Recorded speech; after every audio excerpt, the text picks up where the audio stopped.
KBS 울산 라디오 특집 다큐멘터리 드라마 격동 60년 불굴의 도전 제2화 조선소 이력서 취재 극본 이호 기획 연출 이지향 35번째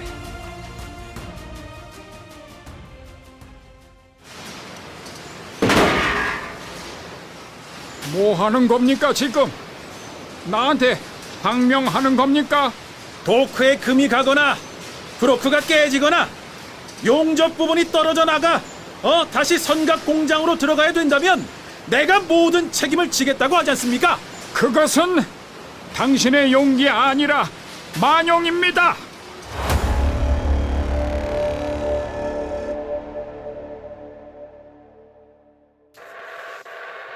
정봉장 1도크 2도크 승유무 확인 요망 연돌 확인 요망 1도크 승무 2도크 이상 없습니다. 제 5분 휴식하라 그래. 예. 5분 휴식. 좋아. 이 지휘부가 역시 살아있구만. 응? 만족해요. 아니 스쿠 사장은 왜 가방을 챙기고 있어? 회장님, 요 항명한 부하들 지휘할 수 없습니다. 아니 이 봉투가 뭐요? 촌지는 아니죠? 예? 사직서입니다. 제 어디 보자. 아이고 이거 다 영어네. 아이 이거 당최 뭐라고 썼는지 알아야지. 이거 내용도 모르고 어떻게 받아? 예? 이런 세수는 이렇게 이게 찢어야지. 예. 그 애들 가지고 뭘 그래요? 참으로 우여곡절이 많았다. 많은 내용이 생략되고 접어야 했던 사정이 있었지만 진수식을 눈앞에 두고 있는 시점까지도 한국에서 26만 톤급 초대형 선박이 70년대에 출현을 할 수 있게 되리라고는 상상도 못했을 것이다. 그만큼 많은 시행착오와 준비되지 못한 미숙함이 있기도 했기 때문이었다. 돌이켜보면 그 많은 착오와 역경과 시련들을 어찌 잊을 수 있을 것인가.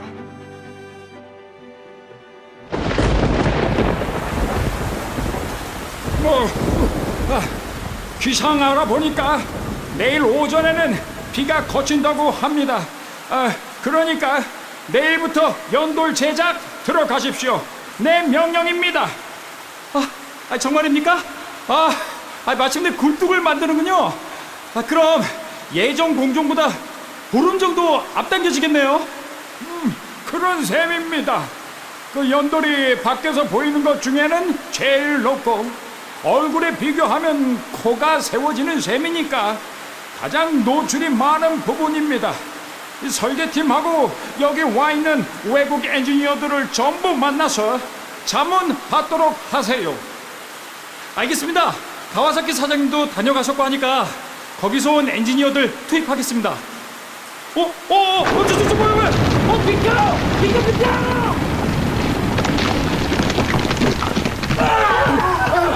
이기사님! 자키 가져와 자키! 야야 있는 대로 다 가져오란 말이야! 빨리! 저쪽부터 들어! 브로크 포기하고 최대한 사람부터 구해! 이 자리에 누구 있었어? 없는 사람 누구야? 야 이 자식들아! 철판부터 드러내란 말이야! 어서! 공구장 어디 갔어? 기관실 담당 누구야? 이차장 어디 갔어? 앰뷸런스에 실렸습니다. 사람부터 끄집어 내라니까! 야 임마! 용접기 전부 가져와! 어서!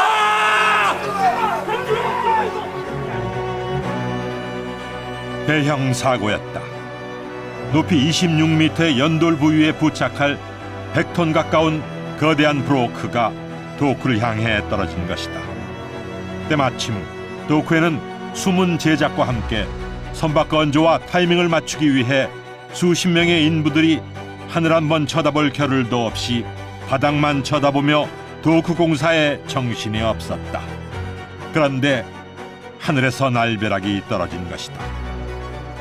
14명에 이르는 사상자가 발생했고 건조 현장이 아수라장되는 것은 당연했다.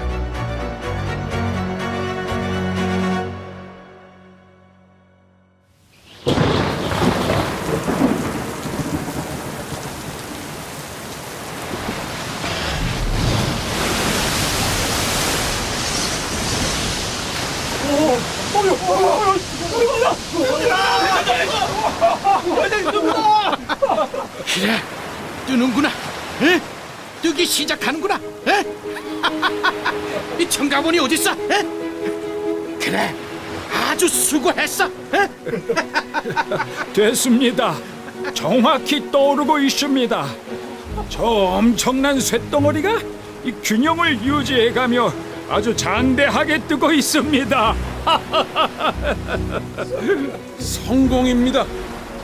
일단 성공을 한 겁니다. 진수식을 불과 30일 앞두고 전 직원이 지켜보는 현장에서 예행 진수식이 거행된다. 거대한 도크에 물이 채워진다. 수문을 걷어올리는 순간 마치 바다가 용트림을 하듯 엄청난 수압으로 도크를 내리치며 쏟아져 들어오는 것이다. 이 순간을 위해 4년여를 싸워온 모두였다. 환호성이 터지고 26만 톤급 초대형 선박이 떠오르는 광경에 시선이 박혔다. 한데 하필 이 순간에 연돌이 탑재되지 않았음이 발견된 것은 기막힌 일이 아닐 수 없었다.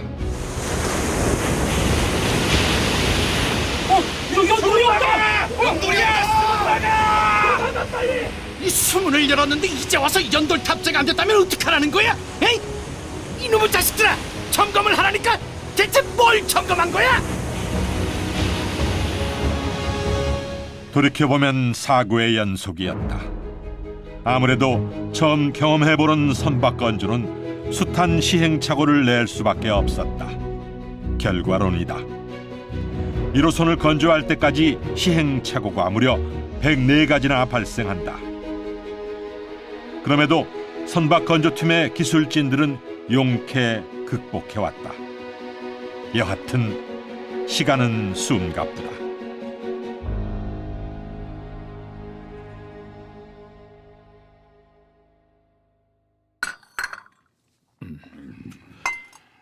그래, 무슨 얘기요? 어떤 교수가 이러는 겁니다, 각하. 돈도 빌리고 기술도 빌리고 경험도 빌리고. 그러니 이걸 어디 대역산이 이 새로운 도약이니 그런 말을 내놓고 할 수가 있겠느냐고 말이죠. 그게 어떤 교수입니까? 아니, 그 한나라의 경제 총수가 그걸 지금 말이라고 전합니까? 예? 에? 그만큼 우리의 중화학 공업이 기초조차 돼 있지 않은 상태지만 경제 도약을 위해서는 불모지를 산업 옥토로 만들지 않으면 살 길이 막막하다 해서 정신없이 뛰어다니고 있는데, 아이 그래 부총리가 그런 말을 해서 되겠느냐 이 말이에요. 생각이 짧았던 것 같습니다, 각하. 죄송합니다. 그 정말 그 한마디를 하더라도 생각을 좀 하고 오시오. 어? 나는 그동안 조선소를 건설하지 못하고 중도의 좌절감을 맛보게 된다고 하면은 우리 국민들을 어떻게 볼 것인가? 응? 나는 그런 생각으로 잠을 못 잤어요.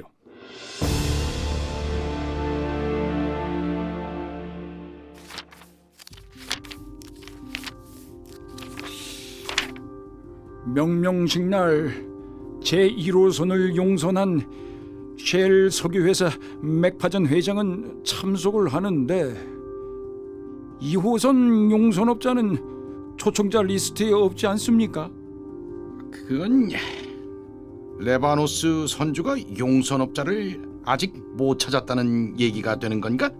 예, 그런 것 같습니다. 레바노스 사장은 선박을 대여해 주면서 사업을 키워온 사람입니다. 그런데 용선업자가 나타나지 않고 있다면 그 사람으로선 막대한 손실이 아닐 수 없겠지요. 이건 뭔가 이상한 예감이 드는데?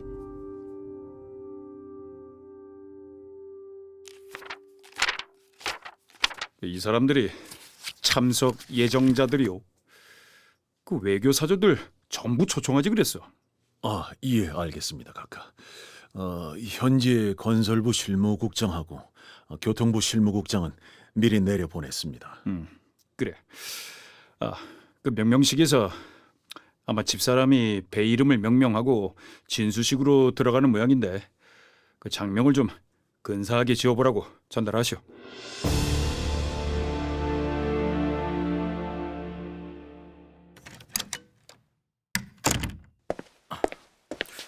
참석자 명단입니다. 아, 그래? 어디 보자. 그리스에서 선주도 오는구만. 그렇다고 합니다. 조르주 S 레바노스? 그런데 이건 또 누구야? 쉘 석유회사 회장? 네, F 맥파젠 회장인데 1호선은 미국의 쉘 석유 회사에서 용선을 했다고 합니다. 용선이라니. 배를 임대하기로 했다 그 말인가? 그렇다고 그 유명한 쉘 석유회사 회장이 직접 울산까지 온단 말인가? 대단한 관심들이구만. 가만히 있자. 오늘이 며칠인가? 월급 날입니다. 이 사람이 빨리 현대 연락해서 진수식 준비 어떻게 되고 있는지 파악해. 네.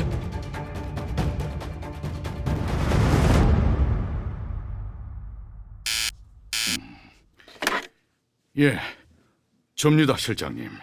각하께서 예정대로 울산에 가시게 됩니다. 최종 확정입니다.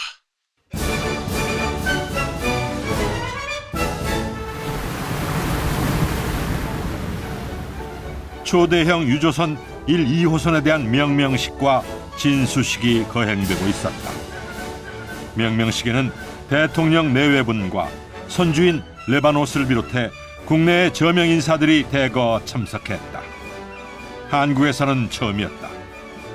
26만 톤급 유조선 건조도 처음이었고 대통령 내외분이 조선소 준공 테이프를 끄는 것도 처음이었다. 유조선은 유교사에 의해 어틀랜틱 베런호와 어틀랜틱 베러니스호로 각각 명명되면서 진수식으로 이어졌다. 72년 3월에 기공식을 가진 후 2년 3개월 만에 조선소 준공과 함께 26만 톤급 유조선 2척을 건조했다는 것은 세계 조선사에 유례가 없는 대기록이었다. 이제 존경하는 대통령 각하 내외분과 선주이신 레바노스 사장님 그리고 국내외 귀빈 여러분들을 모시고 새로운 조선 산업의 역동을 알리는 진수식을 거행하겠습니다. 수문을 열겠습니다.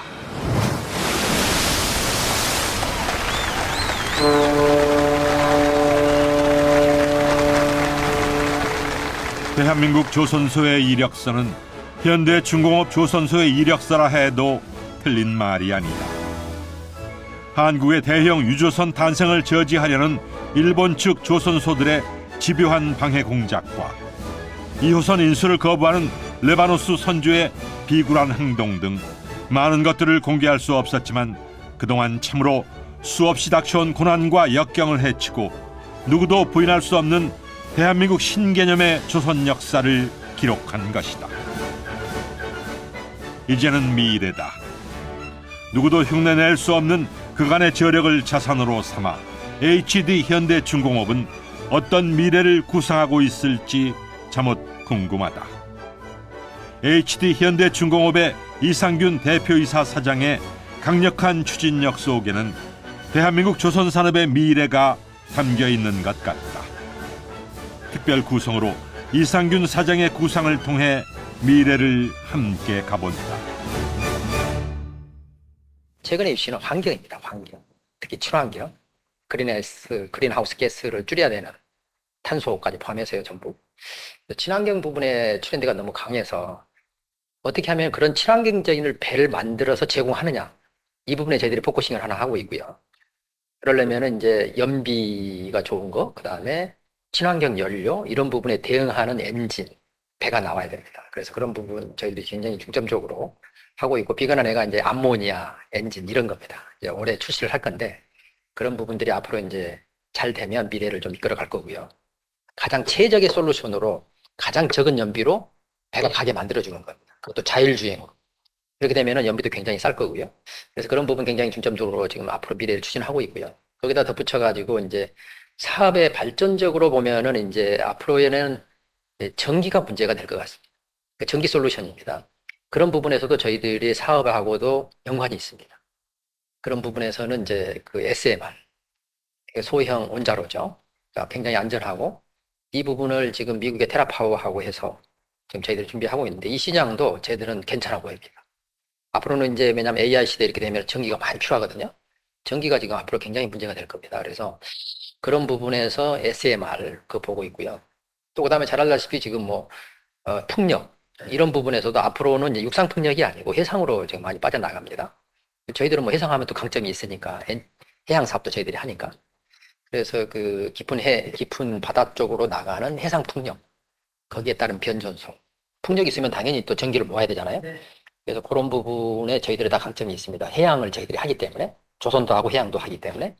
그래서 그런 부분에 신사업으로 저기 포커싱해서 스타디 하고 있고 많이 준비를 하고 있습니다. 3조에서 한 5조 정도의 매출을 올릴 수 있는 그 정도의 그 사업이 아닐까, 저희들은 그렇게 보고 있습니다.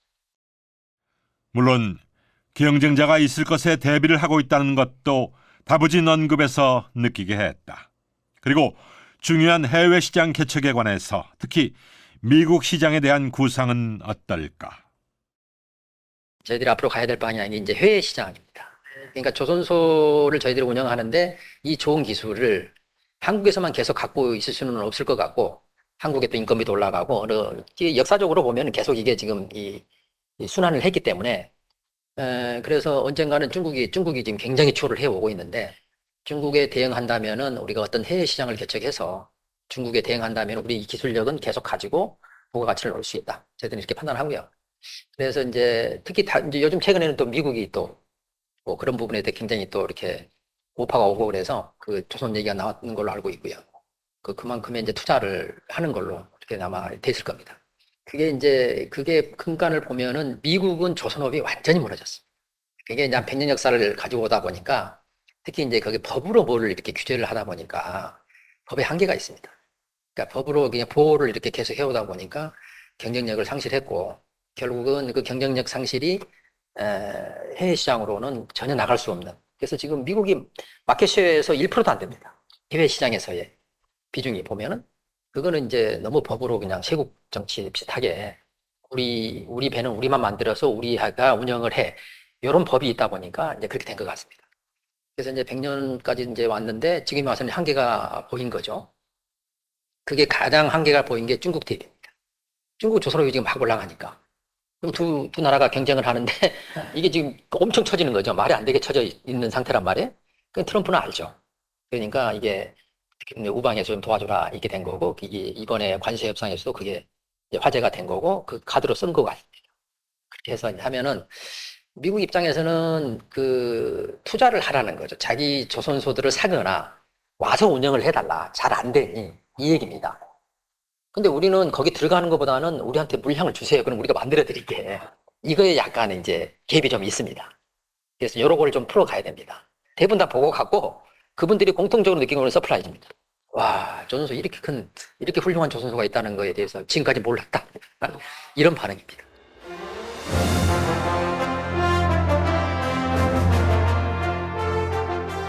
AI를 겸비한 스마트화가 돼야 한다는 건 당연한 목표라고 강조하는 이상균 사장은 울산 시민들을 포함한 우리 국민들 모두가 HD 현대중공업을 보유하고 있다는 것에 자부심과 자긍심을 가져주시길 당부드린다면서 창업 후 지금까지 50여 년 동안 상선과 특수선을 합쳐 총 2,427척을 건조해 인도했다는 이 기록은 일본도 중국도 깨지 못한 세계 1위라고 강조했다. 희망봉은 그냥 이름이 붙여진 게 아니다. 있었기 때문이 아니라 찾았기 때문에 발견했고 결국 성취할 수 있었다는 의미를 던진다.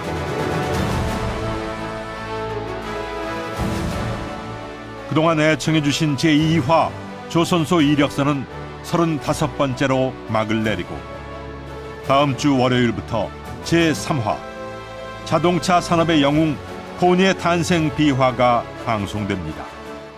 많은 애청 바랍니다.